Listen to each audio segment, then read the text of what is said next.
Hello and welcome to Prospects to Pros, sponsored by Invesco QQQ, the official ETF of the NCAA. I am your host, Nate Tice. Today we have a great show, talking some offensive line, the big winners, the big bucks, the prize. This is exactly what we need to talk about, especially at this time. And we have a great guest for us. But to start, going with my usual co-host, the real breadwinner, Dane Brugler. How you doing today, Dane? I'm good. Yeah, I'm excited for this conversation. I mean, there's nobody that's more respected when it comes to offensive line talk than Brandon Thorn. This is prospects, NFL players. Yeah, we have a lot to get into, so this will be a fun conversation. Yeah, this is the ace of this type of discussion, and that's why we want to bring him in. So I'm so glad he's on the show. Just like you alluded to, Dane, we have Brandon Thorn on. He is a great offensive line mind. No one watches more offensive line than Brandon, and here he is. How you doing today, Brandon? Thank you so much for joining us. I'm like honestly fired up that you're here today. Yeah, I'm fired up to be here, guys. I mean, I listen to all the shows. I respect what you guys do, and I'm a big fan of your guys' work as well. So it's awesome to finally get here and talk shop. And Nate, I feel like so many of your takes, like I feel like because we're at the same age, I guess we're all kind of similar ages, but like so many of your random takes and random pulls of the past I get, and it's just like it's awesome. We've been told that we have a lot of baseball references from like 1995 to 2009, 2010. We got that section. That's a sweet spot right there. The little sweet spot of baseball references. So I appreciate that, Brandon. And me and Brandon worked together at Bleacher Report. I was covering the offensive skill guys, and he was doing offensive line. And it's always just fun to pick Brandon's brain because we'd have those meetings, and then I'd get to hear. That was the first time I heard about Ike Ekwonu. Was Brandon discussing him in September, and he had talked to Dane about him. And I was like, oh, okay, right. I got to keep my eyes on this guy from NC State. So fired up that Brandon's here, but I know Dane, I always want to say chomping at the bit, but it's champing at the bit, isn't it? Champing at the bit to get after this. So let's get it going, Dane. All right, well, there's only one place to start, and that's Olu Fashanu, Penn State left tackle. We could probably rename this podcast the Olu Fan Club. I know all three of us are pretty high on the player.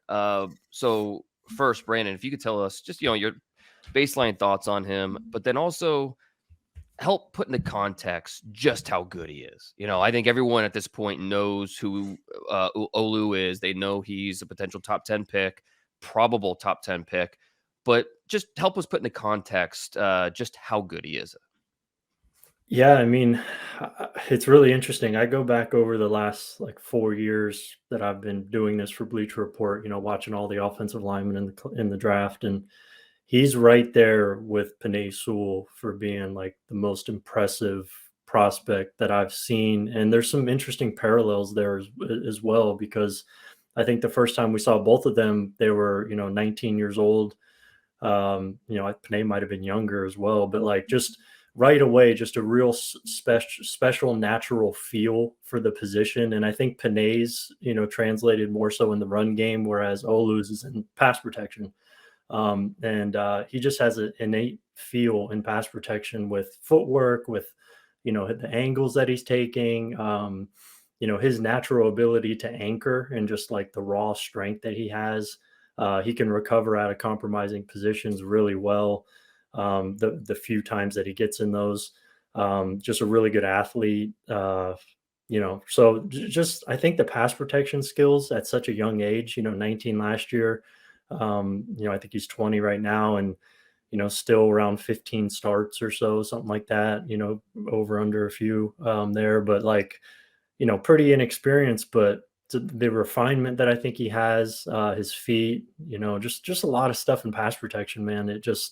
It's special, I think. And then, he checks all the boxes physically in terms of height, weight, frame, build, length, just all that. So, and then all the off the field stuff is glowing A+ type stuff as well. So it's pretty easy to fall in love with him. There's some run blocking things that I think are still getting ironed out in terms of fits and sustaining, and not like the most overwhelming physical presence in the run game, but I think he's good there. So I mean, it's kind of difficult to poke a lot of holes into his game, I think. That's kind of That's kind of where I was at, and I was even watching him this summer. So far this year in the first, 5, 6 games or so, what has he improved upon, or anything that he's improved upon so far this year? Or do you think he's ascending, or something that other than maybe the run blocking stuff? Because to me, the run blocking stuff too is a lot of the finish.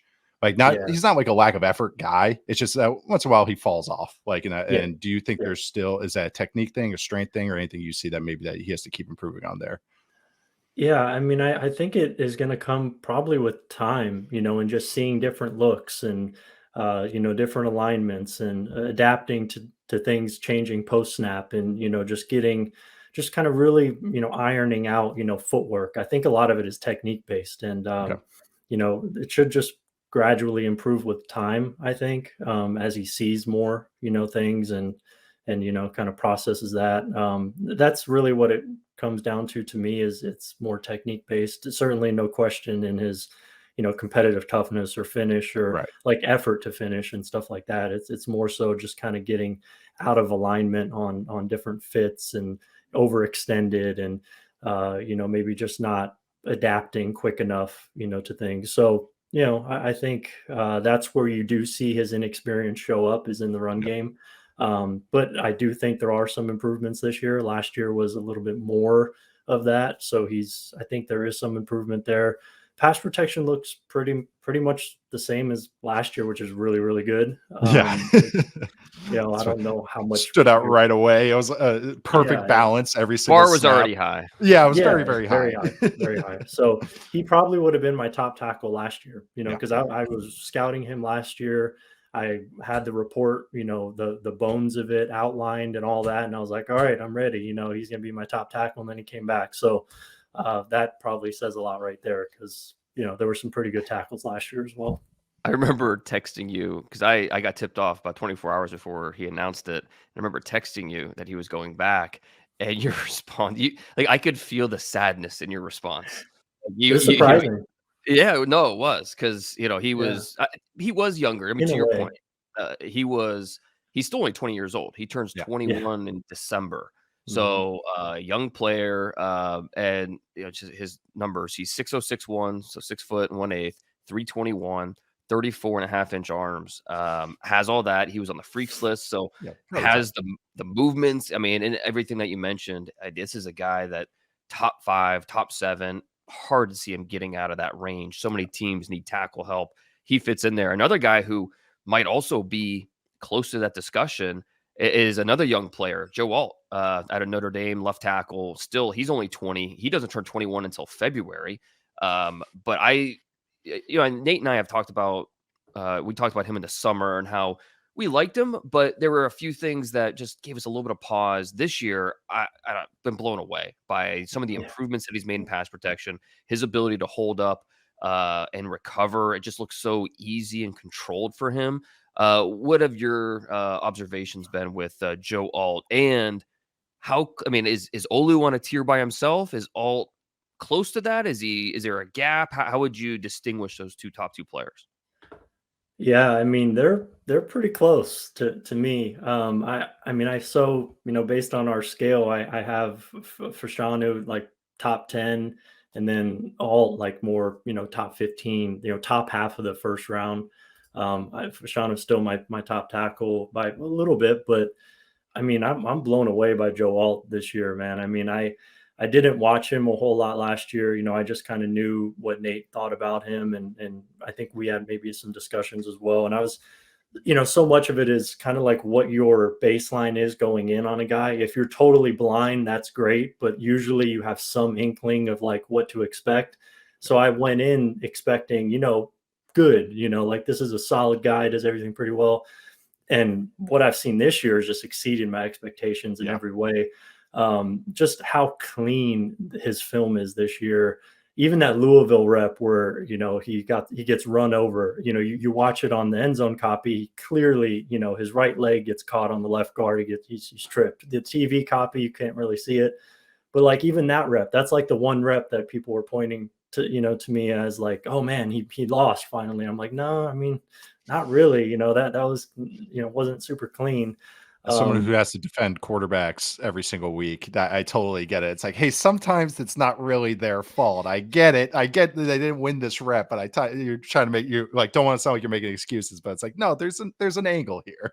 Yeah, yeah. I mean, he had absolutely no ability to recover there or Yeah, even anchor, like he just his foot was gone, his leg yeah, was gone. So anyway, I mean, I just think the first thing that stands out when you watch him on tape is he's absolutely enormous. He's yeah. huge, 6'8", 322. I mean, he just takes up a lot of space. And that in of itself is an asset in pass protection. But then when you watch his just how light he is on his feet, how light he is on his hands, I think is really nice. He's able to recover very fluidly, redirects well. His ability to move and recover is, I think it's pretty special at his size. I mean, because he's like Nate Solder looking, Yeah. like with his body type, but he moves like he's Jake Matthews. Okay. That's how he kind of reminds me Typewriter of feet. with his play style. So it's like a much bigger Jake Matthews is kind of like what I see. And that's really good because Jake Matthews is certainly a top half of the league left Yep. tackle. And if he's a little bit better than that, I mean, hey, you got a really good starter. So that's kind of what I see. He's a technician in the run game. His pad level is really impressive. He's great with his hands, and he's a really good finisher. He looks like a Notre Dame offensive lineman in a lot of ways too, like the high end of it. So yeah, I mean, I'm a big fan of Joe Alt. It's interesting with his dad because his dad was a longtime NFL player, offensive tackle, and blocked for Joe Montana in Kansas City back in the early '90s. But his approach with Joe was to keep him at skill positions, the athletic. Sorry, I shouldn't say skill positions because it's offensive line is very much a skill position. Yes, it is. But keep him at receiver, at tight end, and quarterback. Keep him at those positions as long as possible. He knew eventually that the way the body was growing and the player he'd grow into, he'd be an offensive lineman. But to keep him at some of those more athletic and space positions as long as possible. To develop that athleticism. And so he was a quarterback in high school, eventually moved to tight end. They played him a little bit. I mean, he was a blocking tight end in high school, but they played him a little bit at left tackle, but not much. So to hear that a player who's just in his third year in college, third year as a full-time offensive lineman, is already a technician says quite a bit about the player and just the way that he was groomed for this. That's that Lane Johnson path, the quarterback, tight end, tackle. But it's with him. It was we talked about it. Yeah, you already referred to it, Dane. But it was like in the summer. I was like, I want him to throw his hands. I could see he's a good athlete, but sometimes he's not playing up to that athleticism. You can tell he's thinking almost, and it's like when you realize how young he is, how the position changes. It's like, oh yeah, because he's thinking. He's like just going, okay, this is my feet, this is my footwork here. And you can see this at all positions. You see receivers counting steps sometimes on their routes. You see a corner going, okay, I have to have my inside hand up, and then they miss on the press. You can see a quarterback going like, okay, this is my perfect drop. Watch Justin Fields the last year and a half, him trying to do a perfect drop back. And then they play slower than their athleticism is. But this year has been so impressive. And we talked about this, Dane, and now I bought into the hype a little bit, and I went from like, oh yeah, I see him as a back half first rounder to like, yeah, he's a lottery pick to me, like just locked in. That athleticism, that frame is just so hard to teach, and a mindset where he's just, like you said, technician at this age is just, that's an ascending player that you want to bet on. Yeah. Right. And that's the coaching that he's getting. The fact that he's the type of guy that he knows, okay, if I'm just in my initial kick step, if my initial movements, if I'm in the right position, he knows he has the athleticism and body to recover. So as long as he's out there with the right steps initially, he has the body control, like you were saying, Brandon, that he can make up those steps. So that's interesting that, he is close to Olu, because I know how high you think of Olu, and for Alt to be that close says a lot of things. And that's, this tackle class as a whole is really impressive. Going back to my top 50 in August, I had 8 offensive tackles in there, more than any other position. Based on what you've seen so far, is this class, is it potentially a special group? Is it a group that maybe, you look at and say, okay, we have not only these 2 guys at the top, with Olu and Alt. But then there's all these other guys that project as starters. And, how does this tackle class stack up for you compared to maybe the past few years? I think it's at least as good as that first year when Panay was coming out and Rashawn Slater, Darisaw, and there was a couple other guys as well where it was like 4 or 5 deep of, quality guys. And then there were some other guys outside of that. I remember like Brady Christensen and, Leatherwood, even though that didn't work out. And, some other guys, like there was, second and third round guys that you like. So I think this class is at least there and it has potential to go even higher, especially with how these young guys are playing. Right now I have 7 tackles, with like top of round 3 or better grades. So yeah. And there's even an 8th guy, that I think could ascend into that. That's BYU left tackle, Kingsley Suamatia, who hasn't really been challenged a whole lot this year, but man, he looked really good in pass protection. Just kind of the subtleties that he's using with his technique. Like, Panay Sewell's cousin as well, transfer from Oregon, 5-star guy. You could see the talent. He was a big guy on the freaks list as well. But yeah, so like he's my 8th guy right now, and like there's a lot of talent there. And he's a redshirt sophomore, so he may not come out. But if that's like the bottom of your like grouping, former 5-star redshirt sophomore with freaky traits is your 8th guy. Yeah. There's guys below him that I like a little bit as well. So it's like, this is a deep tackle class, I think. Who is 3rd for you right now? I already know the answer, but I was just for the listeners that do not know the answer. But I think it's the same as Dane right now as well. But who is your tackle 3 at this point in time? Yeah, firmly right now it's JC Latham, from Alabama, right tackle. He's been borderline dominant this year. I think there's a handful of reps that you could point out. The first game, against was it Middle Tennessee or Tennessee Chattanooga, one of those. I think it was Middle Tennessee. Like he got beat really clean on a rep and pass protection. And I was like, okay, because I know he gained like 20-30 pounds in the offseason, and he was supposed to move to left, but he didn't. And it was just kind of an odd game for him. But then, man, after that, it seemed like he just picked up kind of right where he left off last year. And, there's still some things in the run game where he gets overextended, just maybe a little bit too aggressive, aka kind of like a Darnell Wright type stuff that he does in the run game. But like his power, man, his tone setting, demeanor, his size, I think he definitely should stay at tackle as well. I've heard some people suggest guard. I think he has the range to stick at tackle. He's the last 3-4 weeks he's been awesome, man. He's been really, really good. I'm excited to watch the Arkansas tape. I haven't watched that one yet, but I've seen all the others. And yeah, man, I mean, he checks all the boxes. I think he's an immediate starter, at right tackle. And, he's ascending to me, I think. What do you feel about Latham, Dane? Yeah, I figured. No, I match a lot lot and, I was very high on Amarius Mims out of Georgia too. Yeah. I mean, he started the year in my top 10, and unfortunately had that ankle injury. So we just haven't seen enough of him this year, which really kind of clouds things for him. He only had 2 starts coming into this season, but yeah, Latham and Mims, both those guys have so much ability and talent that, they're to me, they're in that top 20 discussion. I like Latham a lot too. Yeah, I think he absolutely could stay at tackle. I thought he was. I think he's a good athlete. I was hoping to see him on the left side this year. They kept him on the right tackle.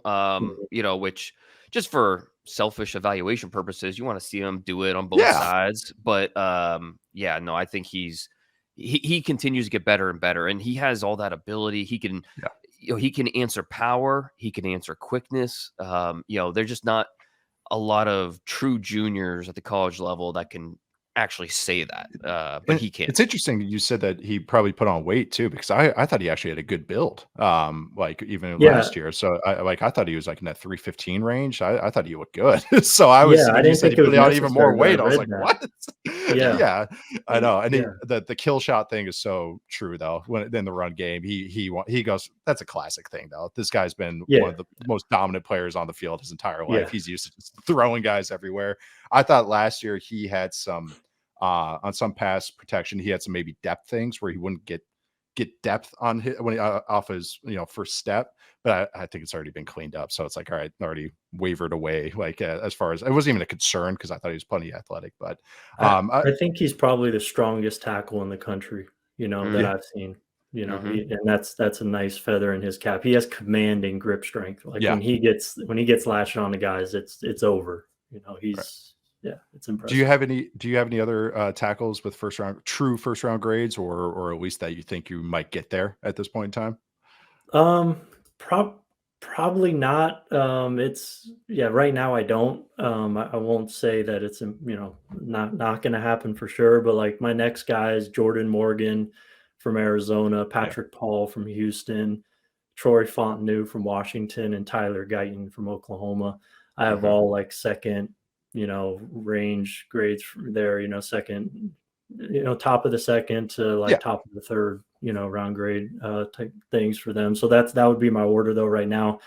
I will say the next guy, Jordan Morgan, I think the last 2 weeks, I didn't watch Washington State, but USC and Washington, I thought were very up and down games. For him, saw some things where I think maybe a move to guard might be best for him. I certainly think he has the build for it, the strength, the hands and everything, the demeanor. So that he's kind of trending down a little bit for me after I thought he opened the year outstanding the first few games. Brandon Thorn gave him, a good amount of trouble. And then even USC, reoccurring issues where I have questions about his range in pass protection, his ability to protect the edge. He drops that outside foot and then he's susceptible to inside counters. And it's just kind of a reoccurring thing. At least it was the USC Washington tape. So I think the tape, 2 weeks now when he's playing UCLA against their really good edge rusher, that's going to say a lot about his evaluation. So I'm very eager to see that one for him. But Patrick Paul is really interesting. Fontenot played outstanding against Oregon. And then Tyler Guyton had his best game of the year against Texas. So there's a lot of talent here with these guys. It's crazy. Yeah. Guyton, he's so physically good. I mean, when he was at TCU, watch him catching touchdown passes. I mean, this guy he's so gifted. Going back to the game this past Saturday, Washington, in order to beat Washington, you have to be able to create pressure on the quarterback. You can't just let Penix sit back there and he'll just tear you apart. So you have to put pressure on him. And I thought that the right tackle was up and down, but like you mentioned, Fontenot at left tackle was tremendous. I mean, do you think he can stay at left tackle? To me, he just looks like a guard, but he's operating really well at left tackle. So do you think he could stay at left tackle in the NFL, or do you think he's maybe best suited inside a guard? I would lean guard, but he's one of those where, you let him fail at tackle, that approach might work as well. Maybe he could fit into that, so he's 6'4", right? So it's like he doesn't maybe look like it. I agree. He looks like a guard. He plays like a guard. He's super aggressive. But he strikes that balance well, like we were talking about in the pre-show, I think. And he could probably do it. I mean, I don't know. I wouldn't say it's impossible. I think, if you had to pick, you say guard, just because I think everything translates well there. But I wouldn't put it past him to play tackle. He's doing it at a high level right now. I love watching their offense as well. There's a lot of, they're in the gun, 5 wide, 4 wide. I mean, and Penix, he has a really quick trigger as well. So, he's not holding the ball back there. Like they balance each other really well. He gets good protection, but then when he doesn't, the ball's out and vice versa. And it's like, and then the right tackle, even Roger Rosengarten, he's fun, man. He's, he still has some stuff to clean up, redshirt sophomore, but I see some like high level stuff that he's mixing in with his technique. There's something called a 3-step short where it's like you set vertical, then you go jump a guy. Yeah. He's like mixing in all this stuff. And it's like, they're fun to watch, man. So they are. He needs to get stronger, but I think he does need to get stronger. Yeah. He's a guy that if he comes out this year, which he's an underclassman, so no guarantee that he will, but if he does come out this year, I think he's your immediate swing tackle, and long term, you're looking at him as a guy that can be your starter. And to your point, Fontenot, I've got him at 6'034, so 6'3.5", 319 pounds. So, that's more guard right there. But his length, he's 34 and 3/4 That's inch crazy arms. length Yeah, it for really his is. size. No doubt. So yeah, Yeah. he's an interesting one. And for all the attention that Washington get, I mean, Penix deserves to be the front runner for the Heisman. No doubt about that. At the receivers, in my opinion, the best receiving core in the nation. Yeah. We're big fans of Their Rome number 4 guy Odunze. was stepping up. Yeah, exactly. So it's loaded with those receivers, but yeah, we can't overlook these two tackles because it's Rosengard and Fontenot, and they have to be in the conversation for the best tackle duo in college football, and that's as much a part of their success as anything.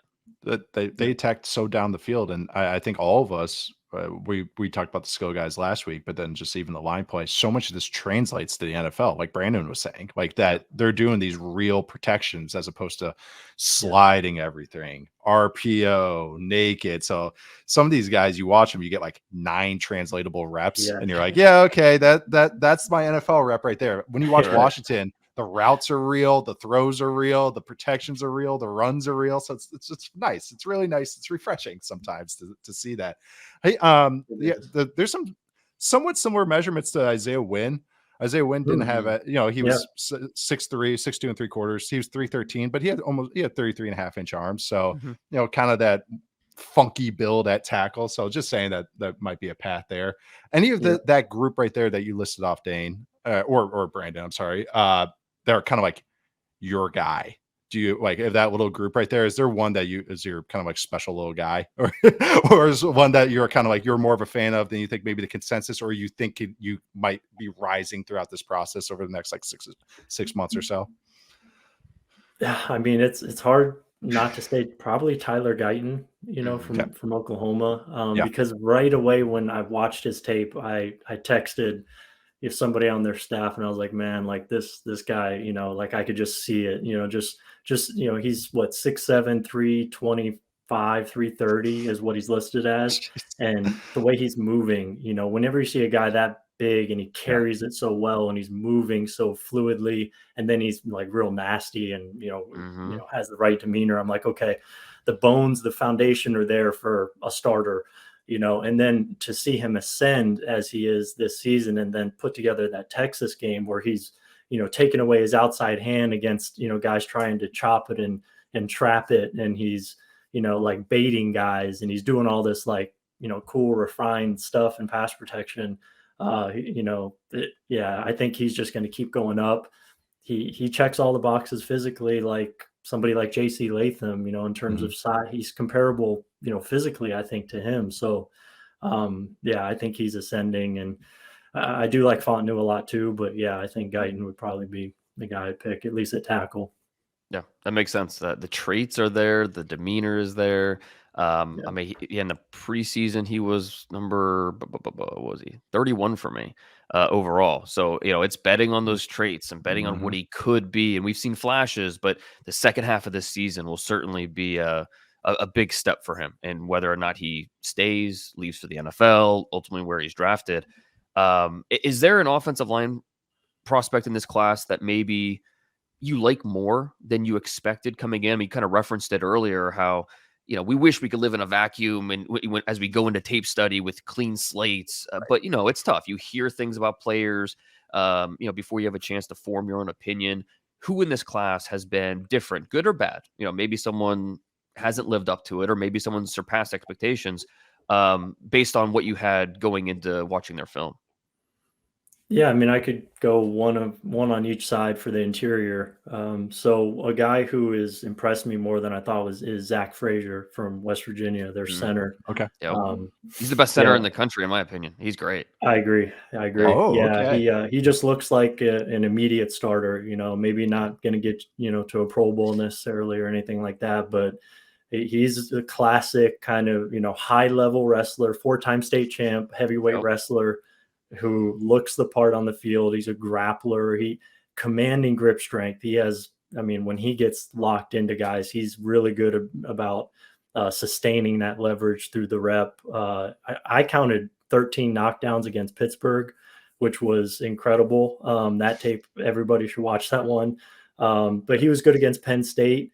And then I just watched him against Houston. I saw Texas Tech. I mean, I just can't stop watching him because he's pretty consistent.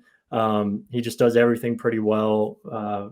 He just looks like a starting center. So he's somebody who I didn't really have any expectations going in.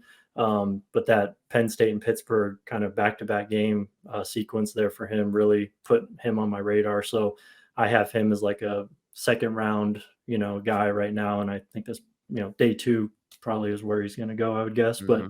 But the guy who's been a little disappointing, I haven't checked in on him in a couple of weeks, but the first few games is Donovan Jackson at Ohio State. Yeah.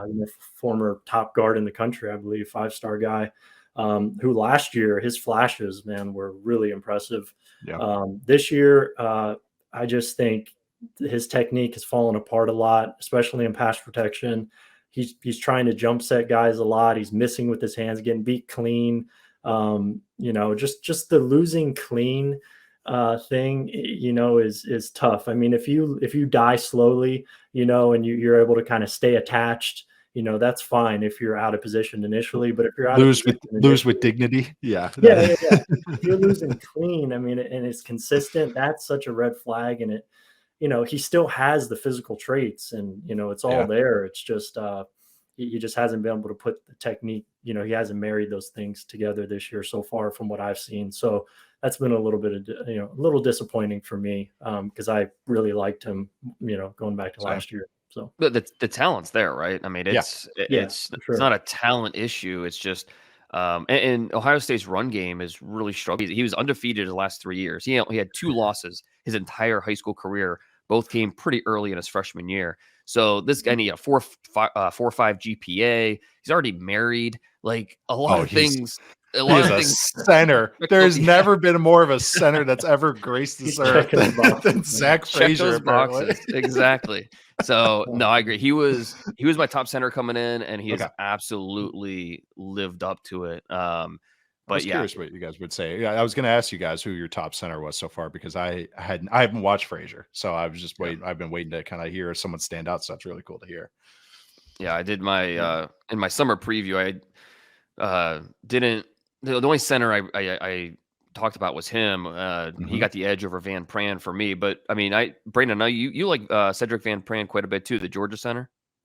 Yeah, I did. Last year I thought he would probably be in the running for the top center. I thought he was in that league conversation, as a day 2 guy. This year it's been a little disappointing to me. I think some of the concerns that you did have last year with his body control, especially, climbing up to the second level. He looks like a, average at best athlete, if not below average. He's just on the first level, he's really good about digging guys out. He can really, create movement and uproot guys, on double teams and combos, which most Georgia centers do. It seems like every year they have that guy who can, clear out the first level, but it's a matter of, keeping your feet, keeping your balance through contact consistently, and then pass protection, being isolated, losing quickly as well. So like to me, he hasn't really helped himself a whole lot this year, although I didn't watch the Kentucky tape, which I think that was a really good tape for him based on, I think we talked about that, Dane. So I do need to watch the Kentucky tape. But yeah, so far just been a little disappointed with him. I haven't seen the consistency there. So there's a pretty wide gap, I think, right now between him and Frazier to me.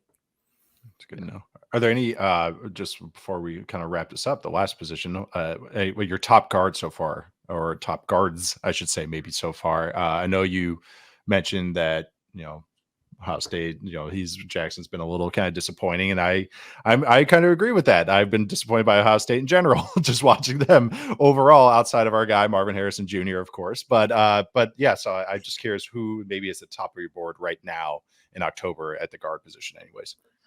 Well, I'm projecting him inside, and that's Duke left tackle Graham Barton. Yeah, I think he's going to be my top guard, in the class. And, he looks like one of the classic, move him inside, in light, what is it? Joe Bentonio, you know the list. Joe Zach Tooney, Martin, right? Zach Martin, yeah. Skorovsky.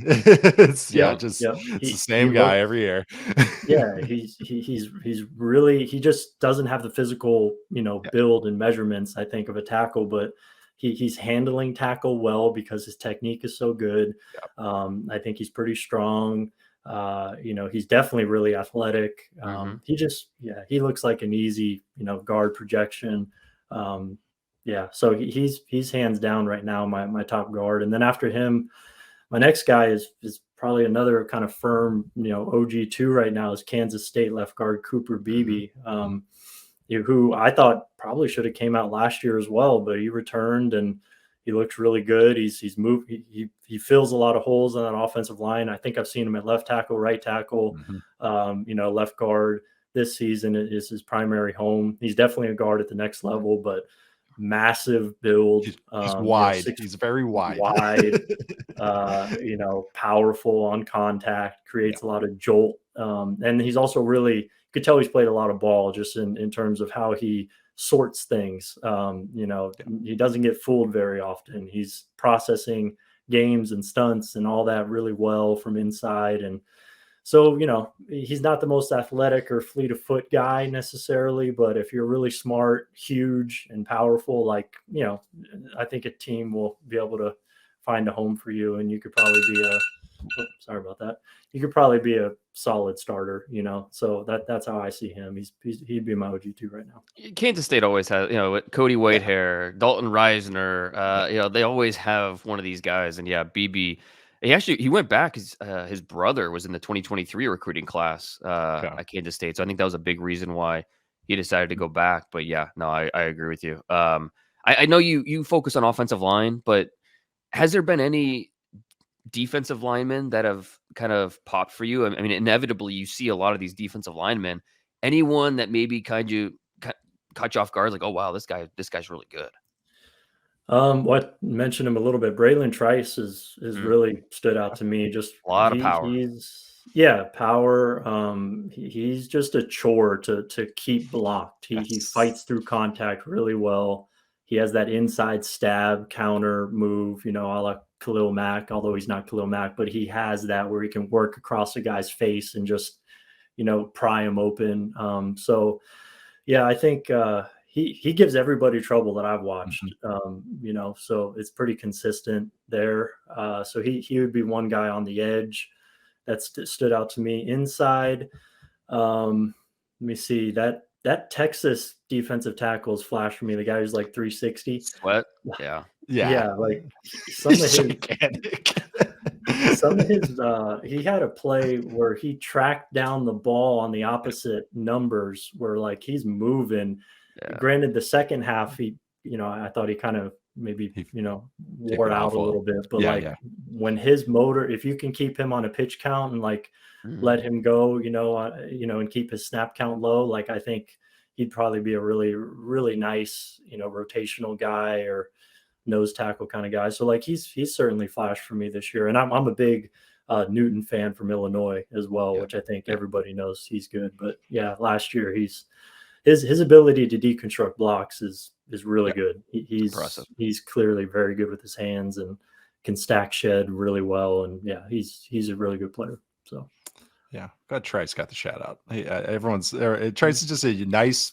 I think everyone knows what he is. Like, but he's just like a nice, useful player. Like I could just picture him in the league. I don't think he's gonna be a star, but I just think he's just gonna be a nice, good player, solid player. But it's fun to hear Trice get another shout out. And not even like a lock first round pick. I mean, he's probably a better chance to be a day 2 pick than a first round pick. But he's just going to be a solid player for a long time. You said you had him like 40 something, I think, on your. Yeah, he was like 48, 49, and that's exactly where I feel. 50. Like I feel like once I stack these guys all up, he'll be at like 42 for me. Like what I mean, like that's exactly where I picture him. But so it's good to hear you guys shout out. You want to talk some rookies right now? Any other questions you have, Dane? Maybe cover. Let's transition to the rookies. How about for you, Brandon? Because I know it's not just college that you watch. You are watching the NFL every single week. Everyone make sure to check out his Twitter account. You'll see some great stuff on there. But so far for the rookies in the NFL, who has stood out for you through 6 weeks in the trenches at the offensive line spot?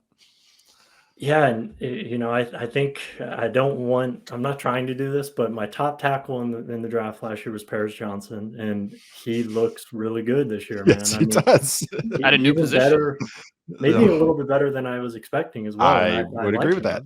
him. Yeah, so he's looked really good this year. I mean, he looks just highly competent, like Mhm. he's out there executing his blocks. He's recovering well, the athletic abilities there. His length is a huge asset for him in terms of establishing first meaningful contact on rushers and then getting into his anchor quickly. And yeah, just like he's really good in the run game as well. I think that was one of the things I like so much about him, his ability to be sticky. Once he gets attached to blocks and sustains finishes well. So like, yeah, just the Cardinals in general in a lot of ways, and everything has been surprising. But like Paris Johnson to me has been really impressive, and then Steve Avila was the guard that I like the most, and I think he's been the best rookie offensive lineman that I've seen so far in terms of consistency. Yeah.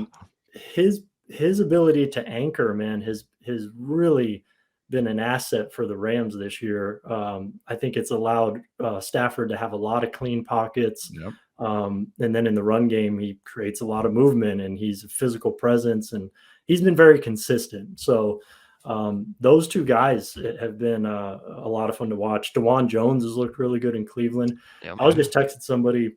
I think that is right now is like a master class in terms of aligning what you're asking the guy to do with his strengths, because he's setting vertical almost every time and he's letting guys come to him. The ball's typically gone before rushers even get to him, and then they can't really get to the ball because he just his washes them away. Yep. And then he'll Every mix single in the time. jump set and he'll hit a guy No. right in the face or in the neck. Yeah. He'll like mix it up. The game against Nick Bosa, I just watched that game. I mean, he's getting help, when he needs it. And then when he doesn't, he's mixing it up. And he's just being asked to do like it's perfect how they're handling him, and he's executing at a high level. So those three guys have stood out to me. That Bill Callahan guy is pretty good. Yeah. Perfect spot. Yeah, you still see some of the communication issues, but he's such a young player that he's going to get better and better. And when Jack Conklin went down, that's exactly what Cleveland needed. So no, that's a great shout out. He has been, for a 4th round rookie, Yeah. I mean, exceeded what I think anybody would expect from that. Brandon, this was awesome. This was so much information. I think the listeners will really enjoy it. Bleacher Report, Trench Warfare, how can people get a hold of your content? Yeah. trenchwarfare.substack.com. I'm going to be doing a deep dive rookie film room this week. So I got a lot of film cut up on all these guys and more. So people can check that out. And then, Bleacher Report, we're going to have scouting reports start coming out here in the next month or so. So yeah, those are the main 2 spots. And then Twitter, Brandon Thorn NFL, posting a lot of stuff there, trying to keep up with Nate on the videos. He's part of the late night film crew. No, Brandon, thank you so much for joining us. This was freaking awesome. So I can't wait to get you back on here. Yeah, thanks guys. I appreciate it. Thanks again to Brandon for joining us. That was just awesome. I can't wait to do that again in a couple months and hear who's ascended, descended, and steal any other information I can from Brandon. So it's great. But let's talk about what's kind of further along our discussion last week. A big matchup that happened in the Pac-12. I thought it was just such a fun game to watch, and so many big moments, a lot of big players stepping up. But yeah, Washington, Oregon, we dove into it last week. What are some of your thoughts after watching that game? I don't know if you watched all 22 yet or just reviewed TV copy, but what are your thoughts so far on that game, Dane? Or what were they upon review, I should say?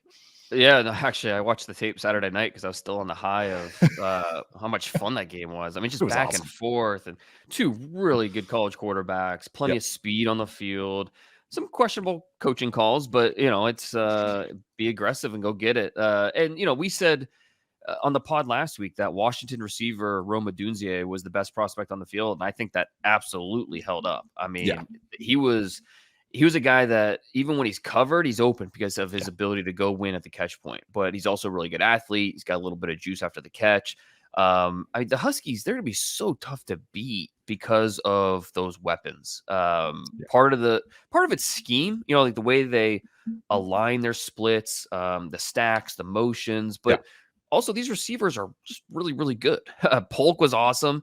With McMillan out for most of the game, Polk might be their second best receiver anyways. I know. He wins with speed. He's another guy that can extend that catch radius full. He can work inside and out. Yes. Like he's a good player, man. Yeah, he's really good. Sorry to cut you off, but he fired me up on Saturday. I was like, "Ooh, okay, yeah." And then even on the other side with Oregon, Troy Franklin, with the way he played. So the receiving talent in this game to me was the main takeaway. I thought Michael Penix played really well for the most part. I think the best way to sum up his performance was it was good. I don't think it's necessarily going to move the needle based off of like what you thought going in. Like the poise that he showed late in the game. I thought he got away with some throws he made some big time throws, also got away with some, especially that last drive, the one that set up the touchdown pass.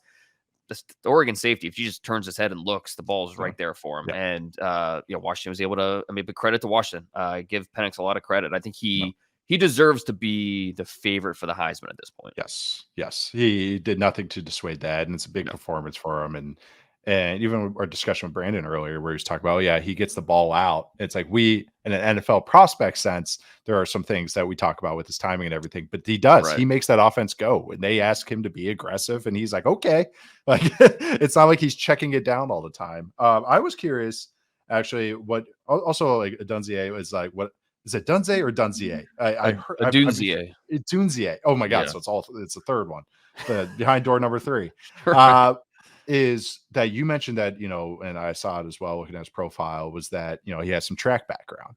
Yeah. That's not how he wins. And I mean that as a positive, that because he's big and physical and can catch and he's a good route runner. So the fact that just the capper to it is like, oh yeah, he's got real legit track speed. It's like, oh man, this guy like there's a really good package working for somebody there. Right. 10, 6, 7 and 100 meters. He won the state title in the 200 meters. The track background's awesome, but he is heavier than he was in high school, obviously, but even more so because he's up to almost 220. So he is a well put together receiver. And, I can't help but get some Keenan Allen vibes just with the way he plays. He can work inside, outside, Keenan Allen. Yeah, it really is. It's just, it's understand. It's like a pitcher that knows how to pitch. And I'm watching the baseball playoffs right now, and it's like some of these guys just know what they're doing. They know how to set up receivers or set up batters. Same thing with these receivers. They know how to set up corners. Every step has a purpose. Those types of things. So, and Odunze, right there in that mix. Not only is he detailed with how he attacks his routes and how he attacks the catch point, but he's also just a really good athlete, especially for that size. So. This wide receiver 2 conversation, man. The Keon Coleman one-handed grab. Yeah. He had that punt return against Syracuse. Just ridiculous Saturday for Keon Coleman. But, Malik Neighbors, he leads the nation in receptions of 20-plus yards. Egbuka from Ohio State is still in the mix, even though he's been hurt. Hopefully we see him this weekend against Penn State. But, again, just he belongs in that wide receiver 2 conversation. It's a lot of fun to talk about. As the backup play. And this is fascinating to me. We won't get into this, but the fact that this is a draft that's looked at as, okay, we've got this elite quarterback, okay, and we've got this big time offensive tackle and this once in a generation receiver. But you know what? At quarterback, if you don't get Caleb Williams, you feel really good about Drake May. Right. It's there's not a huge gap there. We talked about it with Brandon, but if you don't get Olu Fashanu, you feel pretty good about Joe Alt as your plan B. And then if you don't get Marvin Harrison, that's you're going to miss out on a really good player, but you feel pretty good about the receiver 2 options that are available for you. So even though we have these high level top shelf players at each one of those premium positions, the backup plan behind those guys, not bad at all. Right. That the fact that this receiver 2 was like, it's not just like we're like, oh, it's a big drop off. Maybe these guys sneak in the first round. It's like now we're getting to 3, 4 names that are going to be easily in there. It's which I think is awesome. And like we talked about last week, was that these guys have size. These guys are legit outside guys, but can bump in inside now, which is kind of needed. But in what you want to see from receiver position. Any thoughts on? Also, I have 2 things here. One, make sure to check out Greg Maddox he did an interview with Pitching Ninja, and it's on YouTube, and it's about an hour long, give or take. It's like Greg Maddox is just insane anyways, like in a great way, and also just like a real life way. Like he thinks about baseball on a different scale than we can even fathom, and him trying to like articulate that is really interesting, and just him talking about his memories and how he goes about things. So make sure to check that out. But also, not just talk about receivers. What about any thoughts on Bucky Irving for Oregon, the running back? So I know. So because I don't think we've had a discussion about him, and you know, I have feelings. But any thoughts on Irving right now? Where do you stand with him right now? Well, you know, he's tough because he's obviously small. I mean, he is 5'10", probably going to be right in the mid 190s, if not low 190s. So, you know, you do worry about him as an inside runner and, you know, being able to break tackles at the next level. But you get him out in space, and man, he is a tough guy to just corral. His balance is fantastic. I don't know, you know, can he be a Kyron Williams in the NFL? You know, like a guy that has got a lot of things going for him with the way he runs the football, the way he can stay on his feet, the way that he can set up his moves, also be really reliable as a pass catcher. I don't know. What do you think of Bucky?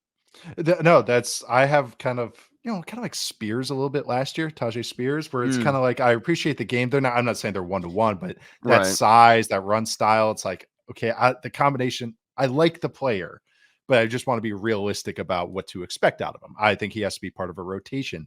I have like a 4th round grade on him, but I like him. I think that's what this running back class is. It's a lot of kind of like nice players, fine players, but they all have blemishes like that. But size is the big thing for him. I like his well-roundedness. I like that he can catch the ball a little bit. But I think he's more of a useful player than a, true huge needle mover type. But a guy I would like on my team. Right. Yeah. I think he's not a guy that's a locked top 100 pick by any means. I think that makes a lot of sense where you're talking about him. And to your point, that's how this running back class is. I'm going to be doing an updated top 50 here in a few weeks, and it's hard to make a case for any of these running backs really being in there. I like some of these guys, but to be a top 50 guy, you gotta be more of a difference maker. And I don't know that any of these guys really qualify as that. So, the Michigan guys have been good, not great. Still really like them, but again, to make a case to be in the top 50, I don't know that any of these running backs have truly done this. I've been really impressed with Jonathan Brooks out of Texas. I think he's a guy that has put himself into that discussion as, okay, you're a day 2 player now.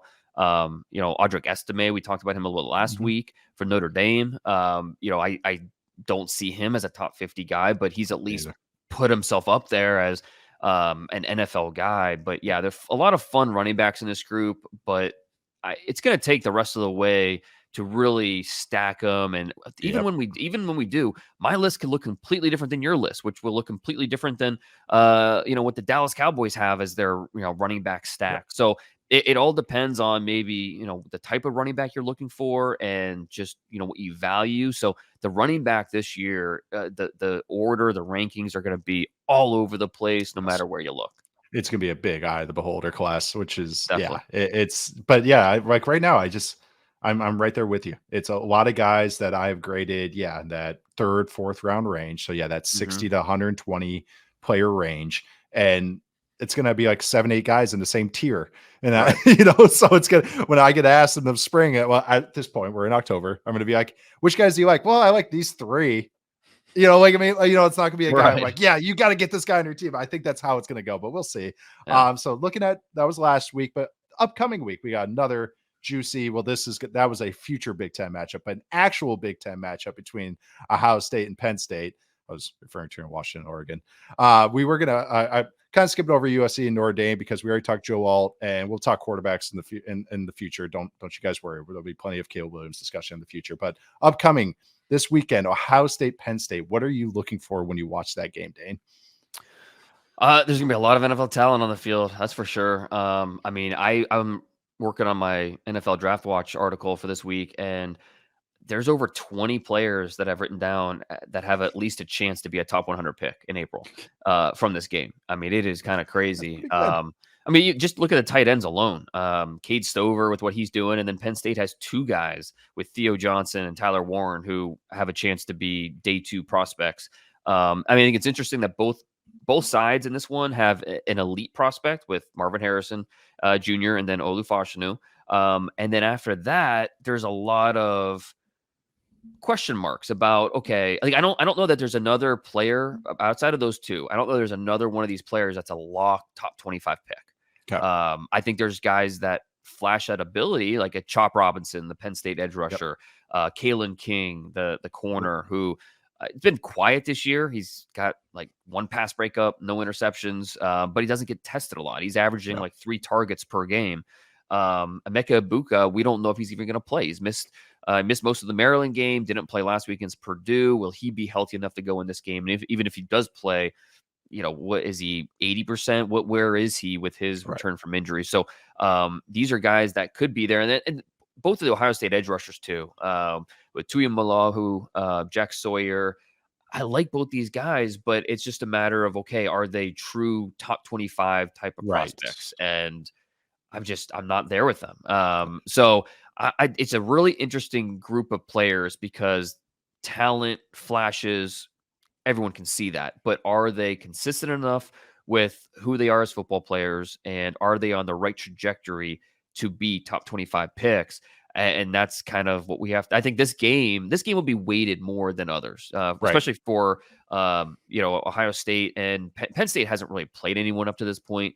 I mean, their best opponent was probably West Virginia. And so this will be a big game for them. You've got a true sophomore quarterback going into a tough place to play in Columbus. He's an Ohio kid. That was the year that the Ohio State took Quinn Ewers. And so Drew Aller goes to Penn State, kind of the domino effect there of how everything played out with Ewers and how that's, to the advantage of Penn State. Because Aller looks really, really good. He's big. He's the makeup. The intangibles are off the charts. Still a young quarterback in his first year as a starter. So going into a tough place to play, his home state, and Penn State doesn't have necessarily the best weapons, receivers. And so that in Ohio State secondary has not been great up to this point. So Denzel Burke and these Josh Proctor, the safety, and Ransom. And how would these the Ohio State defensive backs match up? So there's so many. It's hard to focus on certain players in this game because your eye is going to be all over the place looking at all the different players. But like I said, this game will be weighted more than others. But I think this game is going to be won based off Ohio State's front four. If Ohio State's front four can get pressure on and make the quarterback uncomfortable, I think Ohio State wins. If Ohio State can't get pressure with their front four, then I think Penn State will do enough to win this game because they also have a really good defense, and Ohio State's going to have some troubles of their own moving the football. But plenty of prospects in this game. It's going to be a lot of fun to watch. It's a moving day for the prospects. We'll see if they go up and down on this game. The money game, chance to really cash in. Because again, this is a game that will be weighted more so than others for these two teams. And obviously the Michigan game for both Ohio State and Penn State will be another one. So and for the Michigan players against Ohio, it's these three teams in the Big Ten, how they play how against the other two opponents. That's the type of tape that will move the needle on how teams project these guys and ultimately where they're drafted. I've referred to this before, but a lot of evaluators and just my timeline, even the last couple of years, just how it worked out was they don't start watching some of these prospects till December, until, nice. Or maybe even November, December, January. And once these games are all wrapped up and then they look, okay, they've played 12 games. Yeah, I'm going to watch Ohio State, Penn State. That's going to be the one game that they watch of October. And so again, like you're saying, it is weighted because even in the moment it is, but then afterwards it is as well. The Kalen King, Marvin Harrison Jr. matchup will be interesting because Harrison Jr. gave him the business last year. So I'm curious if this could be a really big ascension game for him or it could be another frustrating one. One question actually I know I glossed over it with the Notre Dame game. Their tight end, Mitchell Evans, Any thoughts on him, number 88? Do you have it? He's really been shining this year, so I'm coming around on him. So, but I was wondering if you had any thoughts. I know I hadn't prepped you on this, but I was just curious. No, he looked. I mean, he's an Ohio kid, but he's another one of next in the pipeline of Notre Dame tight ends, right? I mean, they recruit the position well, they develop the position well. But yeah, he is his focus at the catch point is so impressive. And then he's not a slug. I mean, he can move a little bit too. So yeah, I can't say I've done like a really deep dive into him, but he's at least someone that I've been impressed with, and he. You look at this tight end class and it's okay. Brock Bowers, who we should mention, had ankle surgery this week. There's a chance we might not see him in a Georgia uniform ever again, at least on the field. It's he might have some tough decisions to make because Georgia probably going to be in the playoff picture. And, do you make the decision to push it or, help your team go for a three-peat or, start preparing for the draft? So TBD on that. But after Brock Bowers, we talked about Jatavion Sanders and Cade Stover. I mentioned these two Penn State tight ends are really good, but the Notre Dame tight end might have decision making after the year, no doubt. I know he's kind of, I was like, God, that guy's got, hopefully he's a sophomore. It's like, and then I looked, it was a junior. I was like, oh, you're eligible. It was, I got to watch you more. But every time I watch Notre Dame, he's just stepping up, making nice plays. You can tell Sam Hartman trusts him. I mean, he's Mr. Third Down.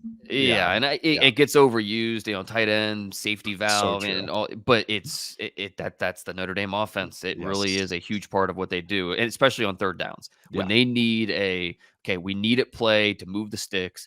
They're looking for the tight end. Yeah, I was just curious what you thought. Any other games that you're checking out? Any other prospects or matchups that you have circled or highlighted that I'm going to get a text? I'm sorry about missing your Keon Coleman comparison, by the way. I feel bad about that one. I was playing bocce ball with my parents at the park.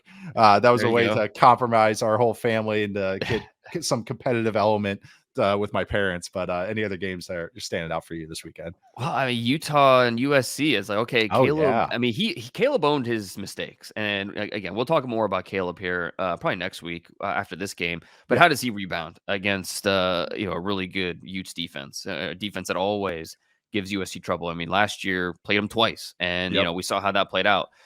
So what can he do to, what is the mindset like after? Such a deflating loss. His worst performance at the college level. I mean, before Saturday, Caleb Williams only had one multi-interception game, and that was his freshman year at Oklahoma. So this was uncharted territory for him. And for someone that throws so many trick shots, that's unbelievable that he's only had one. That's pretty remarkable. Yeah. Right. So. And so, how does he rebound? In the SEC, Tennessee at Alabama, plenty of good players in that game to watch. But it all starts at noon with Penn State-Ohio State. Man, that's going to be a ton of fun. 9 a.m. for me. Oh my gosh, that's kind of nice. That's a good thing though, right? Like I'm such a morning person now. It's great. I know. I'm out of bed by 6:30, so it's like it for me. It's great. I know. I definitely love it. I go get donuts for breakfast, and we're good to go. I will say, Caleb Williams has had some strong moments. I would say as far as handling some of the outside noise, as far as what you're saying, he owned his mistakes, but even when the Mahomes comparisons were getting thrown at him and how he handled that. And he kind of was just like, hey, I'm my own person. Like, I love the comparisons, but come on. And I've really liked that. I just like that demeanor he's had. It's been really cool for me to kind of see that kind of personality side. That's how you have to be as a quarterback, especially NFL quarterback. But just wanted to mention that's been pretty cool with him. I think that's it for Prospects to Pros. This was a great one. Love talking O-line with Brandon. Thank you again for him coming on. Love talking about the prospects coming up this upcoming week. But till next time, I'll see you guys next week.